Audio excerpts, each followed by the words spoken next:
Hello, my dear students. Very good morning to all of you. Let us do the remaining questions of Chapter 8, Motion.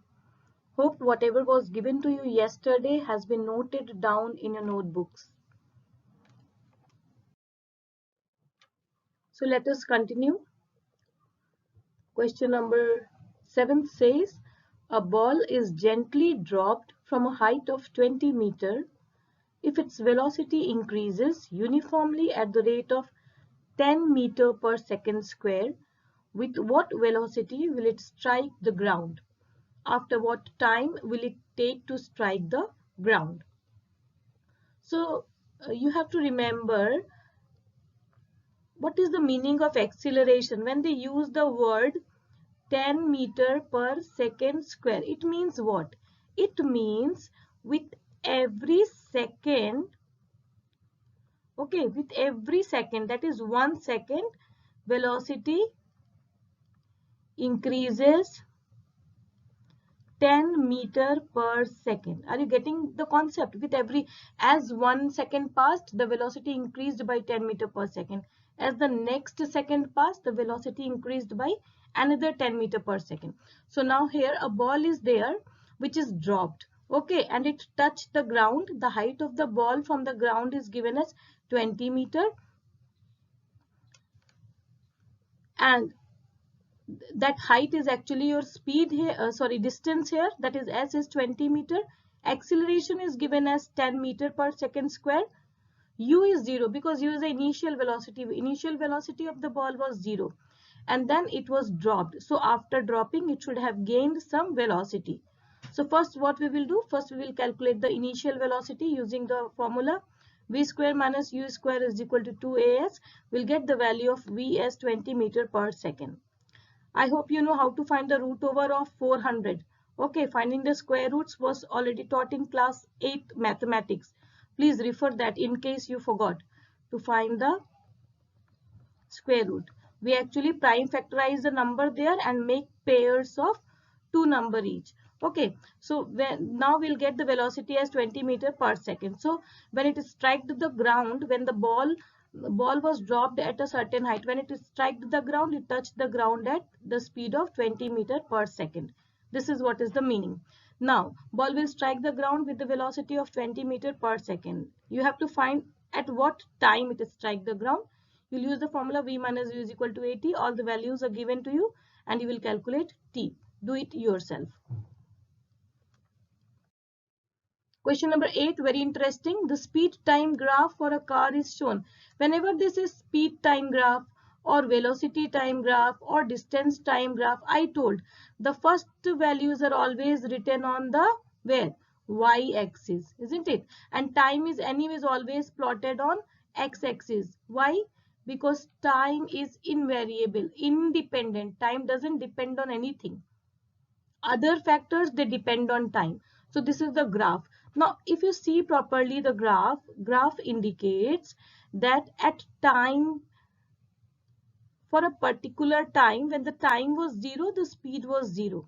As the time increased to 2 seconds, the speed increased to 2 meter per second.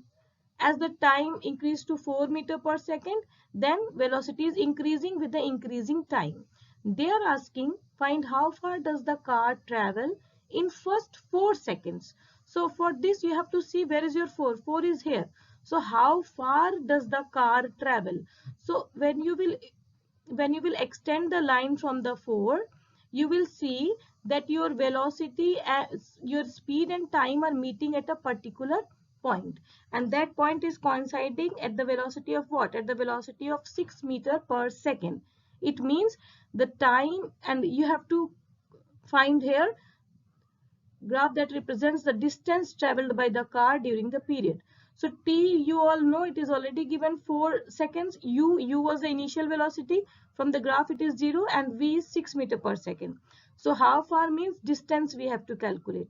To calculate distance, first we will calculate acceleration using the formula v is equal to u plus at.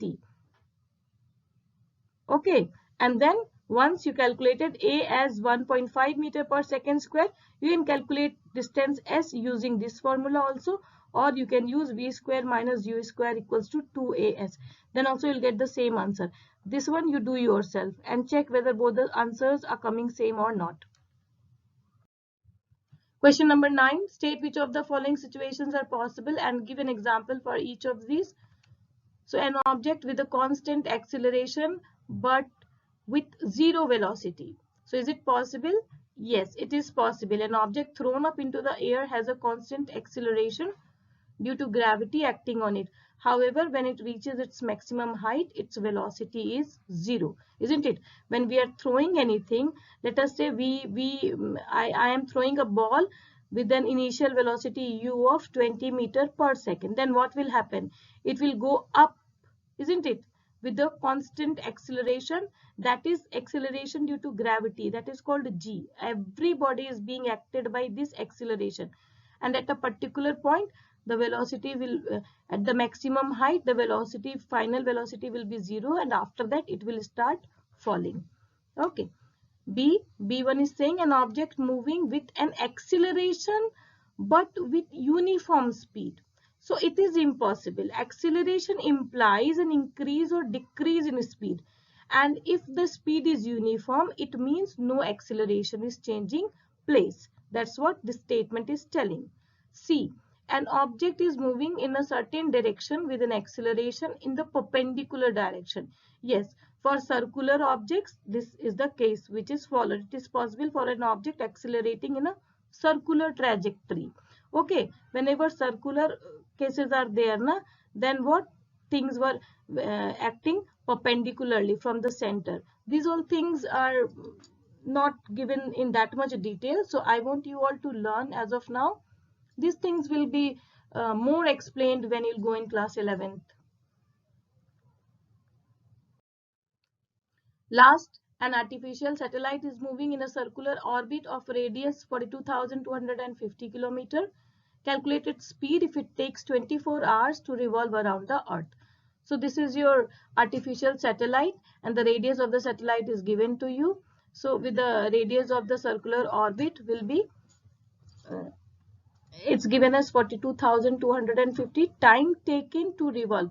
This is actually the orbit, and on this orbit only the satellite is rotating. Okay, getting the concept? That's why it is making a circular path. So time taken to revolve around the Earth is 24 hours. Now speed will be calculated using the formula. You know that speed is equal to distance by time. Now distance here will be the circumference of the circle, which is calculated using the formula 2 pi r. 2 pi r is what? C is 2 pi r. That is the circumference of the circle. That is only the perimeter, isn't it? Actually this length we want now, so this is the circumference of the circle. So 2 pi r by t, when you will put, you'll find the value of speed. Calculate it. So that was all for today. Okay, this was the question. Oh, this is your home assignment too for this week. You have to do these questions, find the answers and submit on the time allotted. So that was all for today, my dear students. Kindly revise the chapter. We have finished. You can have a test on any day in the upcoming week, and I want you all to score well because these marks are going to matter. Thank you. Have a nice day.